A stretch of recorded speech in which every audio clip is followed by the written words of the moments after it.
আপনি কি মালয়েশিয়াতে আসতে যাচ্ছেন? আপনার প্ল্যান কি নেক্সট কলিংয়ে মালয়েশিয়াতে আসা? তাহলে ভিডিওটা আপনার জন্য। মনোযোগ সহকারে দেখুন।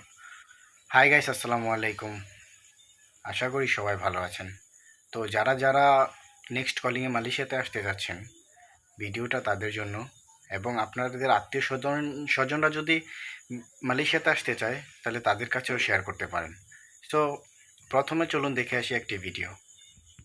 কলিং ভিসায় মালয়েশিয়া আসার জন্য যারা মেডিকেল করতেছেন কিংবা পাসপোর্ট জমা দিতেছেন বাংলাদেশের দালালদের কাছে, তাদের উদ্দেশ্যে বলি, আজকে 20শে এপ্রিল মালয়েশিয়া সরকার যে FWCMS এর যে নতুন সফটওয়্যার ব্যবহার করে মালয়েশিয়াতে যে শ্রমিক নিয়োগ দিবে, সেটা কিন্তু মালয়েশিয়ার যেই সরকার মানে PKR এর দল যে ক্ষমতায়, তাদের 9 জন MP বাধা দিতেছে।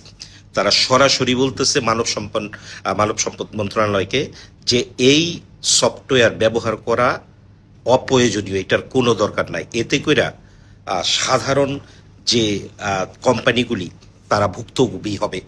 কাজেই এখন পর্যন্ত মালয়েশিয়াতে কোন সফটওয়্যারের মাধ্যমে শ্রমিক নিয়োগ দিবে সেটা ফাইনাল হয় নাই। যদিও মানব সম্পদ মন্ত্রী বলছেন যে এই সফটওয়্যার ব্যবহার করলে কোনো সমস্যা নাই, এতে আমরা কোনো সমস্যা দেখতেছি না।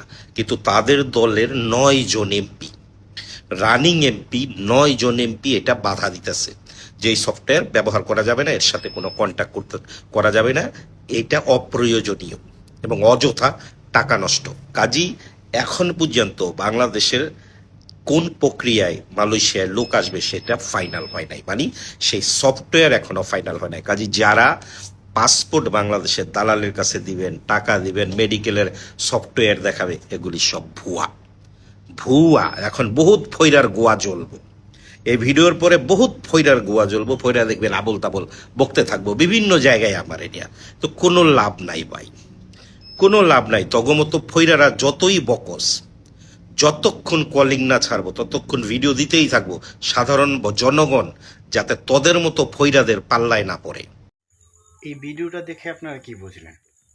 এই ভিডিওটার মানে হলো মালয়েশিয়াতে এখন পর্যন্ত কলিংই ছাড়েনি, এখন পর্যন্ত ছাড়েনি। আর আপনাদের মধ্যে কিছু জন আছে যারা পাসপোর্ট জমা দিয়ে দিয়েছেন, টাকা জমা দিয়ে দিয়েছেন মালয়েশিয়াতে আসার জন্য। তো আপনাদের সতর্ক করার জন্য এই ভিডিওটি আমার বানানো। যারা যারা মালয়েশিয়াতে আসতে চান তারা একটু ওয়েট করেন।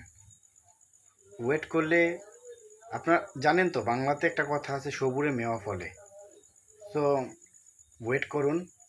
যদি কলিং ছাড়ে, মালয়েশিয়ার সোশ্যাল মিডিয়া, টিভি চ্যানেল, বাংলাদেশের টিভি চ্যানেল সবাই সবাই এই নিউজটি প্রচার করবে। তো তখন আপনারা নিয়ে আপনাদের পাসপোর্ট আপনাদের এজেন্টের কাছে দিয়ে আসতে পারেন। বাট এখনই আপনারা টাকা, পাসপোর্ট সব কিছু দিয়ে দিচ্ছেন, এটা ঠিক নয়। সো আপনারা কিছুদিন ওয়েট করেন, নিশ্চয়ই জানতে পারবেন। আমাদের প্রবাস কল্যাণ মন্ত্রী মালয়েশিয়াতে এসেছিলেন, এটা ঠিক আছে। কলিং ভিসা নিয়ে কলিংয়ে লোক আনার জন্য কথা বলেছে, এটাও ঠিক আছে। বাট এখন পর্যন্ত কোনো ধরনের কোনো ডেট ফিক্সড হয়নি। সো যদি ফিক্সড হয় আপনারা সবাই জানতে পারবেন। সো আমি বলবো কেউ তাড়াহুড়া করবেন না, সবাই একটু ওয়েট করেন, নিশ্চয়ই সব কিছুই ভালো হবে।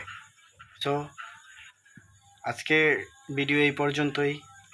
যারা মালয়েশিয়াতে আসতে চান ওয়েট করুন। সো আজকের জন্য বিদায় নিচ্ছি। দেখা হবে পরবর্তী কোনো ব্লগে, পরবর্তী কোনো সময়। Bye bye, tata.